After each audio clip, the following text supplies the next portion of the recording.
Half-Life 2 is the Xbox version of last year's hit PC first-person shooter. It's also the sequel to what many people consider to be one of the greatest action games ever made. In Half-Life 2, you play Gordon Freeman, a scientist-turned-soldier who returns to Earth only to discover that it's been conquered by an alien force known as the Combine. So it's up to you to pick up your crowbar and many other weapons and battle to free humanity once again. Half-Life 2 is an incredibly immersive and well-made shooter. You'll find that very few shooters even come close in terms of atmosphere, setting, and plot to Half-Life 2. One of the hallmarks of the Half-Life series is that you're always looking through the world through Gordon Freeman's eyes. You're never taken out of the action with a cutscene or a third-person cinematic. It's just you holding a gun, looking out at the world. And in that way, Half-Life 2 is incredible because you're never taken out of that moment. You are really there. The Xbox version of Half-Life 2 is exactly the same as the single-player game found in the PC version. Valve managed to squeeze in literally every ounce of gameplay that was in the PC version. So if you played Half-Life 2 on the PC, you have no reason to play it on the Xbox. That said, if you didn't play Half-Life 2 on the PC or you don't own a PC, then you definitely should play Half-Life 2 because it's one of the better first-person shooters made in recent years. Now, Half-Life 2 on the PC was an incredibly good-looking game, and obviously there had to be some compromises made in terms of visuals to make it run on the Xbox. And the frame rate struggles quite a bit, especially when there's a lot of physics interactions on the screen. One of the hallmarks of Half-Life 2 is that it has a full-fledged physics engine, so everything reacts and moves about realistically.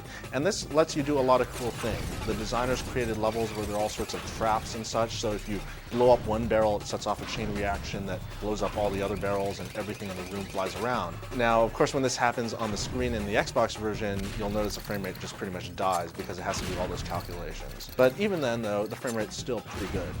Visually, the Xbox version isn't as sharp as a PC, obviously it couldn't be, but it still looks very good for an Xbox game. There are some excellent environments that you will encounter, the weapons and the creatures look really good, and generally you feel like you are really there battling in these worlds.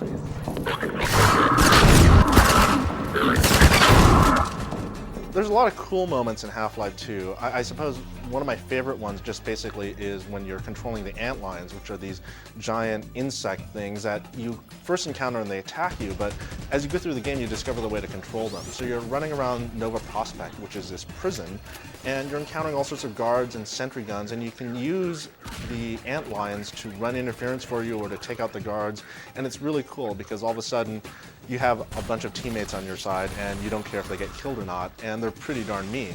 Now, of course, this all comes to a great moment in the mission when you run into Mama Antlion and she's not happy with what you've been doing with her kids, and then it's a throwdown. There's just a lot of different kinds of gameplay in Half-Life 2. You can run around on foot shooting people. There are vehicle action scenes, so you can jump in an airboat or a dune buggy and race around running people over. There's also some jumping puzzles as well as some regular puzzles. So it's not just your regular run and gun shooter. You'll find that there's a lot of tension in the game, there's a lot of atmosphere, and there's a lot of action, but it's not the entire point of the game.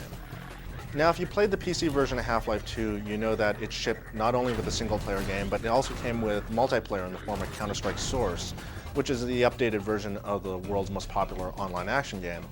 The bad news on the Xbox version of Half-Life 2 is that it comes with no multiplayer whatsoever, so it's just the single-player campaign. Once you're done with that, you've seen everything there is in the package. Valve kind of justifies this by saying that Counter-Strike is already available as a separate Xbox game and you can buy it and play it online if you'd like. But if you were looking forward to Counter-Strike Source or Half-Life Deathmatch, you're not going to be able to see it on the Xbox.